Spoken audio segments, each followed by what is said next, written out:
Most of you know I spent about 4 days in Washington, D.C. a couple weeks ago.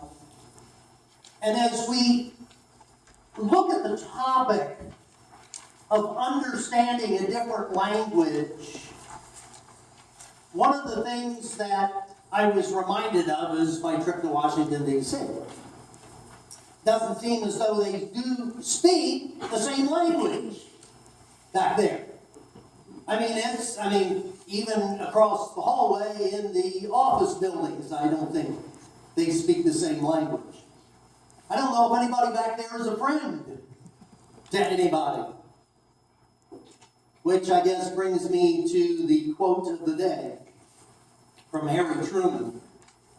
And he said, if you want a friend in Washington, D.C., get a dog.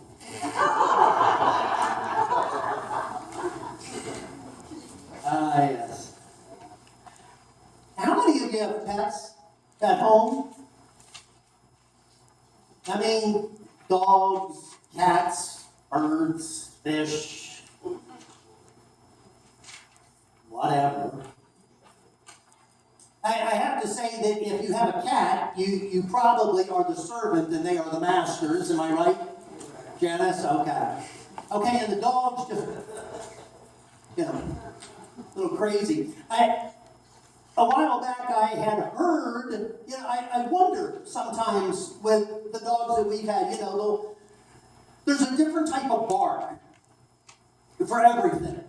And those of you who have dogs, you understand that. There's a happy bark, there's an excited bark, there's a watch out, here comes somebody up the driveway bark. There is, oh goody, the neighbor happens to be out and the neighbor plays ball with me more than you do, there's the bark. There's all kinds of barks. So I did a little bit, I don't know, there was one of those days when I was probably so tired and I just thought, oh no. And the dog started barking and I began to wonder, what in the world is the dog saying? What is this? What is the dog trying to get at? The hair goes up on the back of the neck. But it sounded like a happy bark, but yet the hair's up, and I just didn't know. So I started doing a little bit of checking, and I found out there is a place you can go called Bowlingual. And you can find out what your dog is saying. It doesn't work for cats, Janice, I'm sorry. You can't expect miracles, can we? Yeah, okay. And I thought, the minute I started thinking about that, I thought of all the movies that were made in Hollywood, Dr. Dolittle. I was going to show a clip, but I couldn't find a 2 or 3 minute clip that was clean enough to show, at least of the most recent one.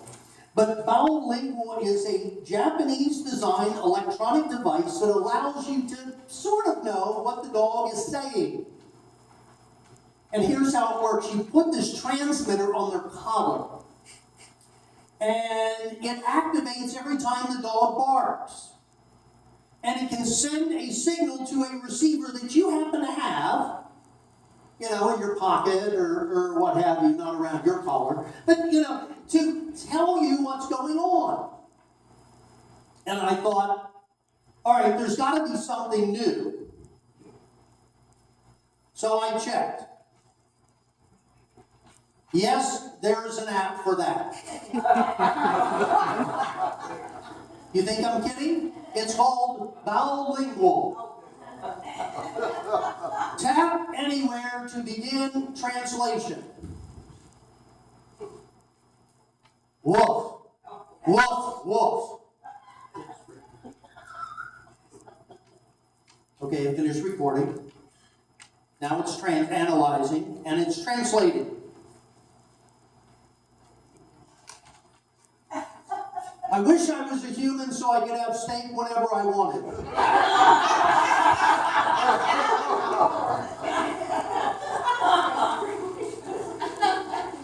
Now I know for sure, right? Oh my land. I'm sorry. There's some things you just No, I didn't have to pay for the app. It was a free app. Okay. You know, happy, sad, or frustrated, or needy, or on guard, or whatever. Supposedly, we're supposed to be able to tell what the dog is saying, or at least the mood that the dog has. You know, if it's an angry thing, be careful who you mess with. There's somebody coming to the door. Or a friend is coming to the door. You can tell the difference in the attitude. One of the crazy things about the part that hooks to the collar and sends you messages, it will actually record the times that the dog barks while you're away from home. Seriously. I don't think I'd get any work done. The thing would be barking constantly at me. And of course, users kind of give it mixed reviews. Even the app got 2.5 stars out of 5. So it's like, yeah, right, I do like to have steak whenever I want, but, it's just something different. Still, there is something intriguing about understanding what our animals, what our pets are saying, particularly when we consider that human behavior often mimics the behavior that we observe in the animal kingdom. In our passages that we read today, all of them happen to deal with sheep in one way or the other. In the day, sheep were kind of the stable livestock in Jesus' days. I mean, they were probably as common as dogs are today. Probably as common as they were in your trip to Mexico, where they were just all over, right, Teresa? Shepherds clearly had to understand what the sheep were thinking, so they could be able to keep them corralled together. Maybe they needed to be ovine lingual, if you will. It's understanding the language so that the shepherd can care for the sheep in the best way possible.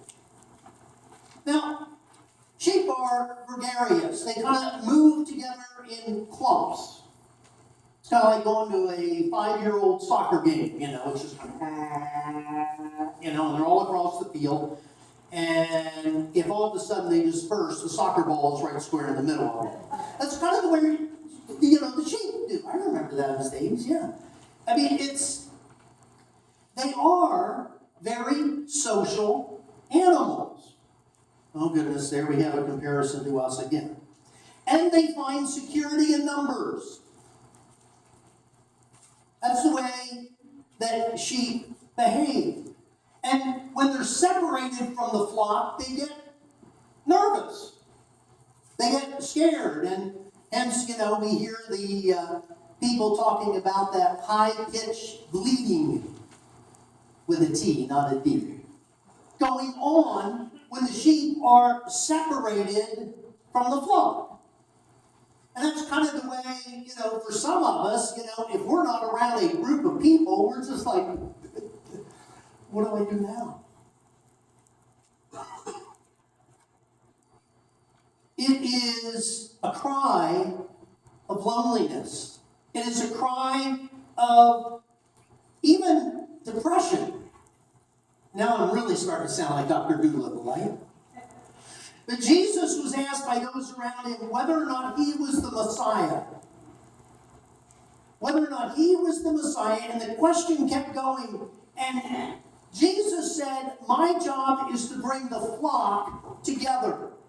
Now, for those of us who aren't shepherds, we don't quite see that as an analogy that makes any sense. But yet, for the people of Jesus' time, they got it. The sheep want to be together in a group and not spread out all over the place. But Jesus also reminds them that the flock is not exclusive Jesus said that there are other sheep that who do not belong to this fold, but that are mine. There are people in other countries. There are people in other cultures. There are others that belong to this flock where Jesus is the shepherd. And for those in that time, that meant the Gentiles. And it didn't make a whole lot of sense, because the Jewish people thought they had a corner on the market and nobody else could have that same relationship with the Messiah. But yet Jesus said, hey, I have sheep from other flocks that would be part of my fold. Jesus understood that, and he was trying to explain it to others. And we probably will be very surprised when we get to heaven and find out, oh, them? Really? I mean, you mean there's some Lutherans up here? It's supposed to be funny. There's some Catholics up here? There are even, that got a laugh. There are even some Messianic Jews up here? And we get surprised. It's like, no, this is not, I know Swedish is the heavenly language, but still, I think we're going to be surprised when we see how many people are part of this flock that Jesus has called to shepherd. There's a story of a shepherd who was out watching his flock, not by night, but watching his flock, and all of a sudden, down the dirt road comes this pretty fancy sports car. And I mean, it was flying down this road, and it sees the shepherd, and the driver stops the car, rolls down the window, and says, if I can tell you exactly how many sheep you have in the flock, can I have one? The shepherd thought, yeah, go ahead, whatever. And so the young man parked his car, he gets out, and he's wearing all the stylish garb, the fancy suits and the YSL ties and the Gucci shoes and everything else. And he cleans off his iPad and connects it to a GPS, and it circles around and figures out, and within just a few minutes, he's got this figured out. He says, you have 1,586 sheep. And the shepherd said, you're right. That's what I have. And then the shepherd says, the guy ended up taking one of the animals and putting it in the back of the car. Didn't make a whole lot of sense to me, but anyway. The shepherd says, if I can tell you what business you're in, can I have my sheep back? The guy says, sure, why not? He says, well, you're a consultant. The guy says, I'm a consultant. How did you know that? He says, you're right, but how did you know? He says, there was no guessing required. He says, you turned up here even though no one called for you. You got paid for an answer to a question that I already knew, and you don't know anything about my business. And he looks in the back and he says, now give me back my dog.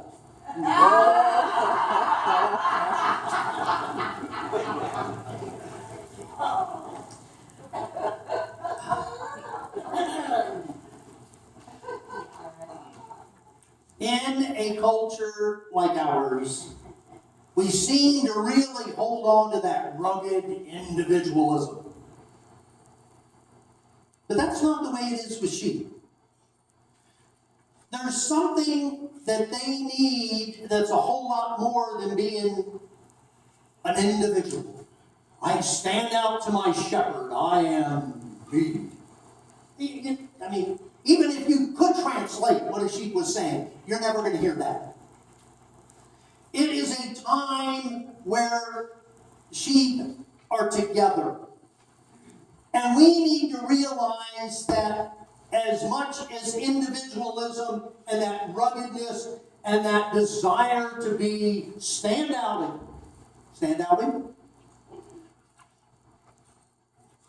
whole lot better when we do things together. We are a whole lot better in our lives, in our activities, in our families, in our sports, in our social activities, when we do things together. That's exactly the connection between the sheep and the human beings. Now, some of you may have heard that sheep are dumb. Au contraire. Sheep are not dumb. Sheep are, for some in the animal kingdom, they're pretty intelligent. I mean, they do stupid things. Don't get me wrong. I mean, they eat too much. They'll drink contaminated water.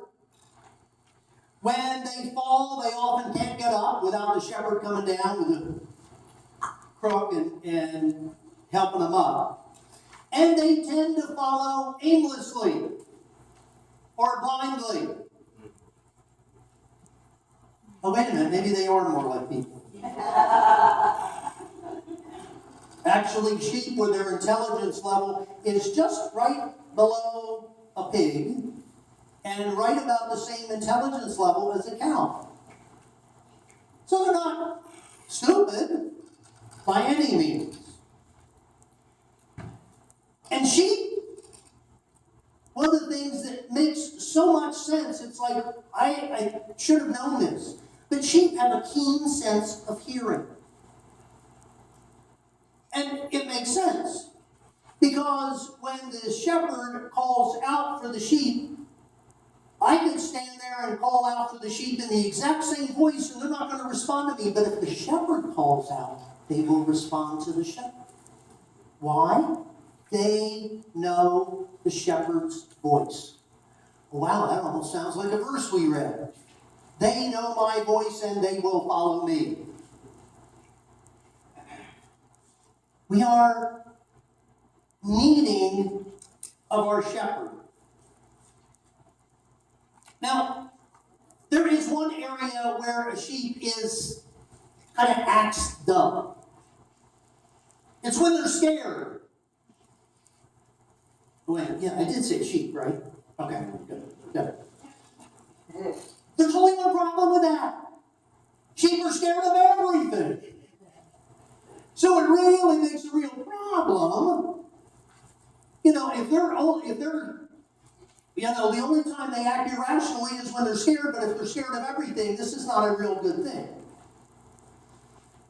Once they are scared, they show absolutely no sign of intelligent behavior. Yeah, I'm talking about sheep, right? Okay. Maybe they are more like us. Maybe Jesus did know what he was doing by making that analogy about us and the sheep. Jesus called for people to follow him in a way that he was leading them out of danger. Just like a shepherd would call and protect his sheep and call them to come. The sheep would come running if they sensed that there was a need or a danger. And the shepherd calls, they will come back to their shepherd. The shepherd has to be ovine lingual. And the sheep need to understand the shepherd in a way that they can communicate with one another even though there is no Dr. Doolittle involved. It is the sheep who need to be shepherd lingual. Think about that. And then make that quantum leap that isn't such a big leap after all between sheep and us. You and I need to be listening for the voice of our shepherd. And you and I need to realize that when the shepherd calls, in many times it's a call to protect us and to lead us from the tough times into a time where we are protected. Now, I can remember hearing people talk about, this couple has been together so long. And I've noticed that the husband appears to not be able to hear what his wife says. No, I won't believe it. Am I supposed to say never? Never! That's not what I'm hearing. You can offer any argument you want, but I'm going to blow it out of the water in about 2 minutes, right? There is something about it. A sheep cannot have selective hearing. Like some husbands. Or maybe some wives too. Normally it's that the first way, not the second. At least in my house it is. Anyway. Sheep cannot have selective hearing when it comes to their shepherd. They just can't. When you stop listening to the shepherd, you will get in trouble. Trust me. Selective hearing does not work well in our spiritual life. We have no problem when listening to the shepherd when it comes to offering peace and reassurance and comfort. When things are terrible and we're in the emergency room of the hospital and we call out to God and God says, I bring you peace, I bring you healing, I bring you comfort, I bring this to you. We listen. But when you're sitting in the pew and God says, do this, you're going, Did I hear something? And we become very selective in our hearing. And we need to realize the same God that provides us comfort and peace and love and protection is also the God that calls us many times to get out of that comfort zone and to do what He's asking us to do. Even when we walk through the shadow of the valley, I don't want to listen here. I want to be comforted, but boy, I'll tell you what, I don't want to walk there. We do that. And God is saying, no. If I'm going to be your shepherd, you need to be listening. You need to trust me. Sometimes the sheep don't hear very well. We're scared, we run off. We cry. And we do stupid things. Just like the sheep. The analogy fits all too well. In a world that is scattered and scared and fragmented, you and I need to be an example to that world that we are part of one flock. We are a part of a flock where the shepherd will take care of us, will guide us, will direct us, and lead us where we need to go. And the good news is, you and I, as that sheep that may be wandering, there may be others, remember we want to be together in a group, may be following us. That's a scary thought. They're looking at you. Oh, they know the shepherd, so I'll just follow them.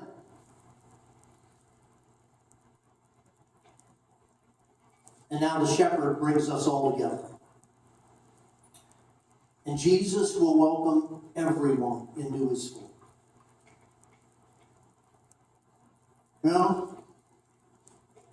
Even a sheep, scared, separated. knows that much. Let's pray. Gracious God,